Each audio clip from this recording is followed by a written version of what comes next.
I've never caught a Mew. I've never cheated to get a Mew. I've never gotten a Mew from an event.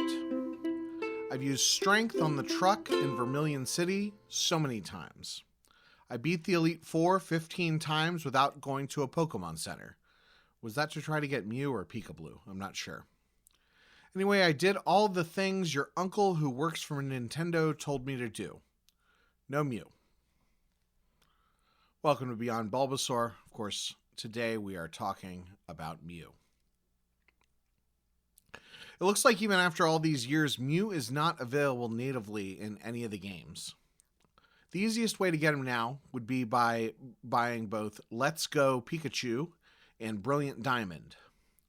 It looks like if you have save data on your Switch from Let's Go in a certain Brilliant Diamond town, you can obtain Mew.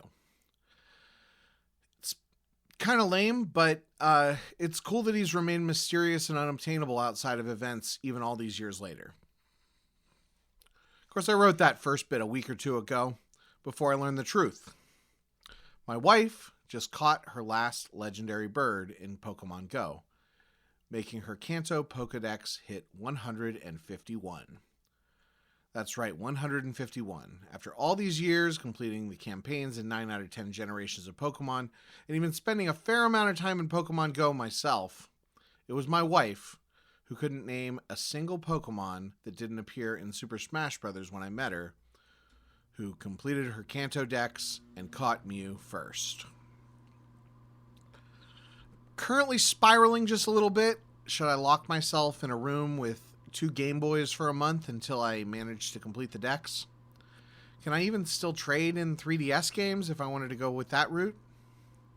Why didn't I make sure I had copies of Red and Blue on mine and my wife's 3DSs before the eShop closed? Should I click on one of those clickbaity links I keep seeing on Twitter about how to hack a Game Boy emulator to get unobtainable Pokemon? Anyway, Mew. I really love the storytelling in the Gen 1 games, in particular reading the little notebooks in the mansion on Cinnabar Island. Is it just called Pokemon House or Pokemon Mansion or something? With a few sentences each about Mew and Mewtwo. It's not like Pokemon was the first game to do that, and modern games often do the same thing with little tape recorders with mixed results. But it was my first experience with that sort of thing and has a special place in my heart.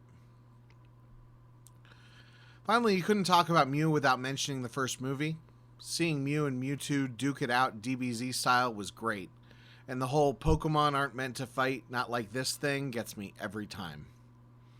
One of these days, I 100% will be choosing that to review on the Movie Roundtable. It's the reason for many years when discussing video game movies, you had to exclude Pokemon movies from the discussion. That's all I've got for today. Keep catching them all.